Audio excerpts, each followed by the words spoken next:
Perkenalkan, nama saya Apitri dengan NPM 1920079, program studi PGMI Fakultas Studi Islam dari Universitas Islam Kalimantan Muhammad Arsyad Al-Banjari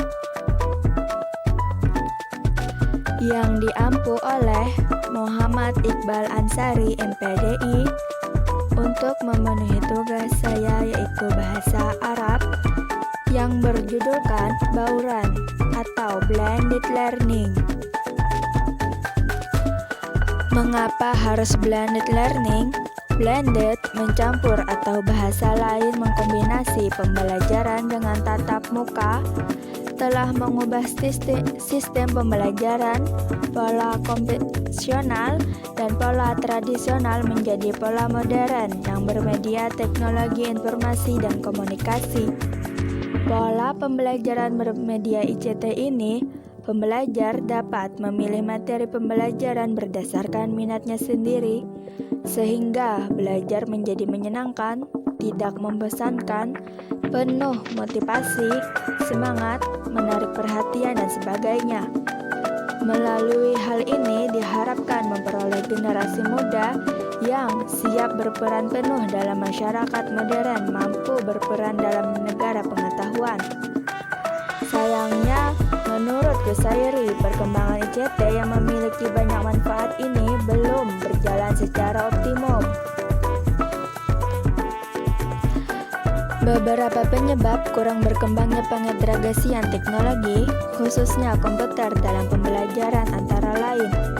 1. Adanya asumsi bahwa komputer sebagai perangkat keras hanya dapat meningkatkan kualitas pembelajaran dengan mengindahkan upaya meningkatkan aspek efektif dan kognitifnya. 2. Karena perangkat keras dianggap sesuatu yang berbeda, teknologi ini akan dengan cepat dikenalkan dan dapat sambutan karena sesuatu yang baru.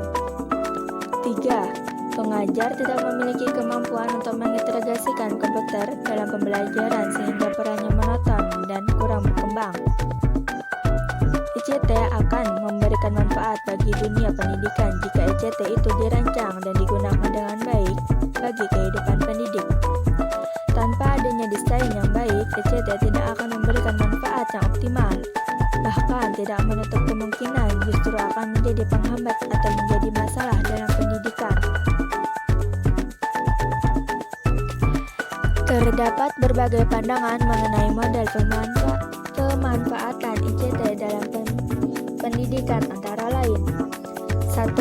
ICT sebagai media atau alat bantu, pendidikan lainnya hanya sebagai pelengkap untuk memperjelas uraian-uraian yang disampaikan pengajar. 2. ICT sebagai sumber pada jenis pemanfaatan. Kategori ini ICT digunakan sebagai sumber energi informasi via ICT berdasarkan bimbingan pengajar. 3. ICT sebagai sistem pembelajaran. Pada kategori ini ICT dirancang sedemikian rupa sebagai suatu sistem pembelajaran yang terintegrasi. Abdullah menjelaskan bahwa untuk dapat manfaatkan TIK dalam memperbaiki mutu pembelajaran ada dua hal yang harus diwujudkan, yaitu 1. Peserta didik dan pendidik atau pengajar harus memiliki akses kepada teknologi digital dan internet dalam kelas, sekolah, dan lembaga pendidikan pencetak para pendidik atau pengajar. 2. Tersedia materi yang berkualitas, bermakna, dan dukungan kultural bagi peserta didik dan pendidik atau pengajar. Next, konsep blended learning. Blended learning merupakan sistem yang berasal dari bahasa Inggris yang terdiri dari dua suku kata, blended dan learning. Blended artinya campuran atau kombinasi yang baik. Blended learning ini pada dasarnya merupakan gabungan keunggulan memperjelas yang dilakukan secara tatap muka dan secara virtual. Blended learning sebagai pencampuran antara online dan pertemuan tatap muka atau face-to-face meeting. Dalam satu aktivitas pembelajaran yang terintegrasi, blended learning juga berarti menggunakan sebuah variasi moderator yang mengkombinasikan pertemuan tatap muka langsung di kelas tradisional dan pengajaran online untuk mendapat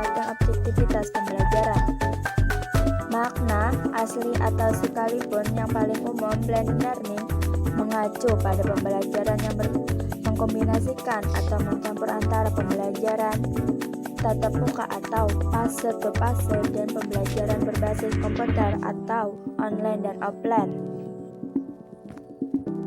Blended learning memiliki dua kata utama yaitu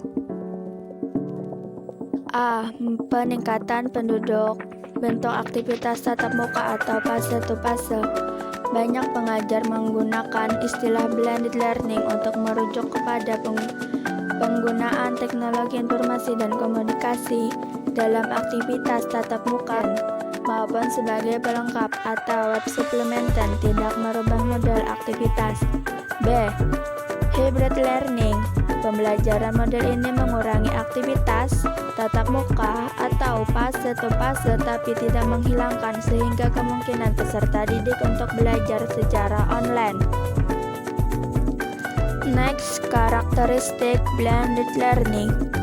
Maka secara umum karakteristik blended learning yaitu A. Pembelajaran yang menggabungkan berbagai cara penyampaian mode pengajaran, gaya pembelajaran, serta berbagai media berbasis teknologi yang beragam.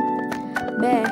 Sebagai sebuah kombinasi pengajaran langsung atau fase to fase, belajar mandiri dan belajar mandiri via online. C. Pembelajaran yang didukung oleh kombinasi yang efektif dan cara penyampaian, cara mengajar dan gaya pembelajaran. D.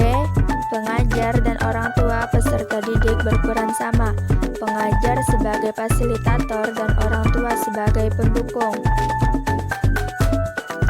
Next, tujuan blended learning. Pada intinya, tujuan blended learning yang dilaksanakan adalah untuk mendapatkan pelajaran yang paling baik dengan mengkombinasikan keunggulannya masing-masing.